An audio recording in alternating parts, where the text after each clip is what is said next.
முதலமைச்சருடைய அந்த நிராகரிப்பை காங்கிரஸ் ஏற்றுக்கொள்ளவில்லை என்பதை புரிந்து கொள்ள முடிகிறது. குறிப்பாக செல்வ பிறந்தகை அவர் சொல்லும் போது கூட முதலமைச்சர் கூறியிருப்பது அவருடைய கருத்து, கூட்டணிக்காக அவர் வலியுறுத்தக்கூடிய கருத்து.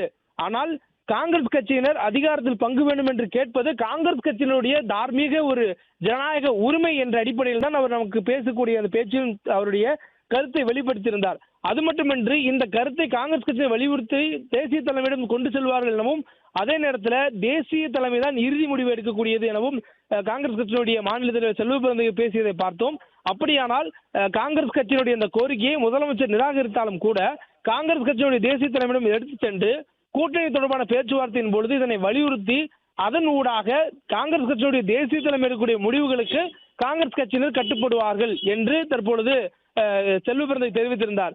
இந்த சூழல்ல காங்கிரஸ் கட்சியுடைய தேசிய தலைமையுடன் நெருக்கமாக இருக்கக்கூடிய, தமிழகத்தில் இருக்கக்கூடிய முகமாக பார்க்கக்கூடியவர் மாணிக்கம் தாக்கூர். அவர் எந்த அளவுக்கு தேசியத்தோடு நெருக்கமாக இருக்கக்கூடியவர் என்றால், காங்கிரஸ் கட்சியினுடைய நாடாளுமன்ற கொறடாவாக அங்கம் வைக்கக்கூடிய அளவுக்கு நெருக்கமான ஒரு நபர். அவர் தற்பொழுது ஒரு பதிவு வெளியிடுகிறார். முதலமைச்சர் மு.க. ஸ்டாலின் கூறியிருக்கக்கூடிய இந்த சூழல்ல கூட்டணி ஆட்சியா அல்லது ஒரு தனி கட்சியினுடைய ஆட்சியா என்பது மக்களுடைய தீர்ப்பை முடிவை பொறுத்து அமையும் எனவும் 2006 குறிப்பிட்டு அவர் குறிப்பிடுகிறார். 2006 திமுக ஒரு மைனாரிட்டி கவர்மெண்டாக அவர்கள் ஆட்சி அமைத்திருந்தார்கள். அதாவது தமிழ்நாட்டில் ஆட்சி அமைப்பதற்கு பெரும்பான்மையாக 118 இடங்கள் தேவை. 234 தொகுதிகள் இருக்கக்கூடிய சூழல்ல அதில் 50% அதிகமான தொகுதி எனக்கூடிய நிலையில் 118 தொகுதிகள் திமுக தமிழ்நாட்டில் ஆட்சி அமைப்பதற்கு தேவை. ஆனால் 2006ஆம் ஆண்டு திமுகவுக்கு அறுதி பெரும்பான்மை கிடைக்காத சூழல்ல கூட்டணி கட்சிகளான காங்கிரஸ், பாமக என அப்போது இருந்த கட்சிகளுடைய ஆதரவுடன் திமுக ஆட்சி அமைத்திருந்தது. இதை சுட்டிக்காட்டி 2006ஆம் ஆண்டு மக்களுடைய தீர்ப்பின் அடிப்படையில் அதை செயல்படுத்துவதற்கு, மக்களுடைய தீர்ப்பை செயல்படுத்துவதற்கு காங்கிரஸ் கட்சி தவறிவிட்டது என்பதையும் அவர் குறிப்பிட்டிருக்கிறார். இதன் மூலமாக காங்கிரஸ் கட்சி ஆட்சி அதிகாரத்தில் பங்கு என்ற அந்த முழக்கத்தில், அந்த நிலைப்பாட்டில் உறுதியாக இருக்கிறதா என்ற ஒரு கேள்வி தற்பொழுது மீண்டும் எழுந்திருக்கிறது.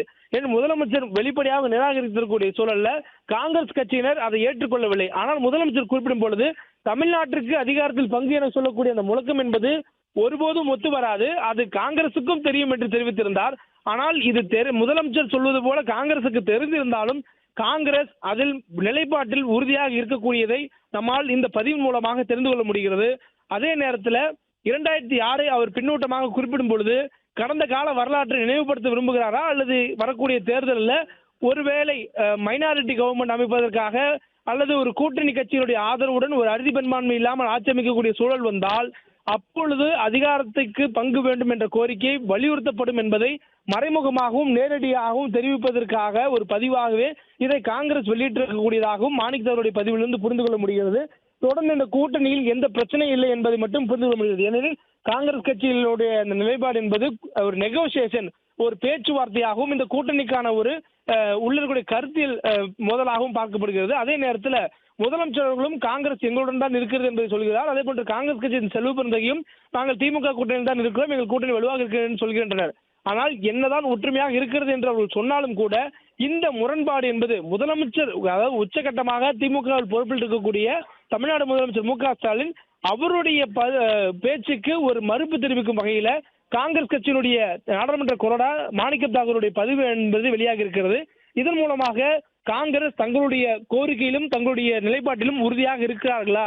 முதலமைச்சர் தெரிவித்த போதும் கூட செல்வ பிறந்தகை தெரிவித்திருந்தார், காங்கிரசுடைய தேசிய தலைமையும் திமுகவுடைய தலைமையும் சேர்ந்து கலந்தாலோசித்து ஒரு முடிவை தெரிவிப்பார்கள், தேசிய தலைமை சொல்வதற்கு நாங்கள் கட்டுப்படுவோம் என்று தெரிவித்திருந்தார். அப்படி இருக்கக்கூடிய சூழல்ல திமுகவுடைய நிலைப்பாடு, திமுக கூட்டணியுடைய நிலைப்பாடு தமிழ்நாட்டிற்கான ஒரு வழிதோன்றல் என்று முதலமைச்சர் கூறியதை பார்க்க முடிகிறது. அவர் மாநிலத்தில் சுயாட்சி, மத்தியில் கூட்டாட்சி என்ற அடிப்படையில் தமிழ்நாட்டிற்கு ஒருபோதும் கூட்டாட்சி என சொல்லக்கூடிய அந்த கருத்து தமிழ்நாட்டுக்குள்ளாக ஒத்து வராது, தேசிய அளவில் அது மத்தியில் ஆட்சிக்கு தான் ஒத்து வரும் என்பதை அவர் வெளிப்படுத்தியிருந்தார். இந்த சூழல்ல அந்த முதலமைச்சருடைய கருத்தை மறுதளித்து அதை ஏற்க முடியாத என்ற நிலைப்பாட்டில் காங்கிரஸ் இருப்பதை வெளிப்படுத்தும் விதமாக காங்கிரஸ் கட்சியினுடைய கொறடா, நாடாளுமன்ற கொறடா மாணிக்கம் தாக்கூர் அவர்கள் இந்த பதிவு வெளியிட்டிருக்கிறார். மீண்டும் அந்த பதிவை முழுமையாக படித்தோம் என்றால், மக்கள் முடிவு செய்வார்கள் கூட்டணி ஆட்சியா அல்லது ஒரு கட்சியின் ஆட்சியா என்பதை.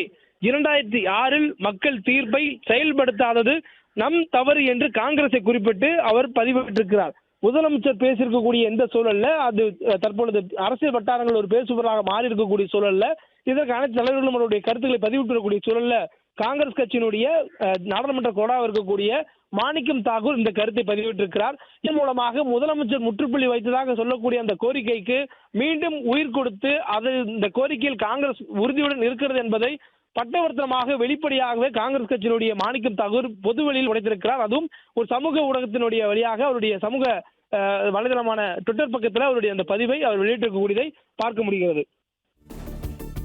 பிளே ஸ்டோர் மற்றும் ஆப் ஸ்டோரில் இருந்து பாலிமர் செயலியை QR கோடு மூலம் பதிவிறக்கம் செய்யுங்கள். செய்திகளை உடனுக்குடன் பெறுங்கள்.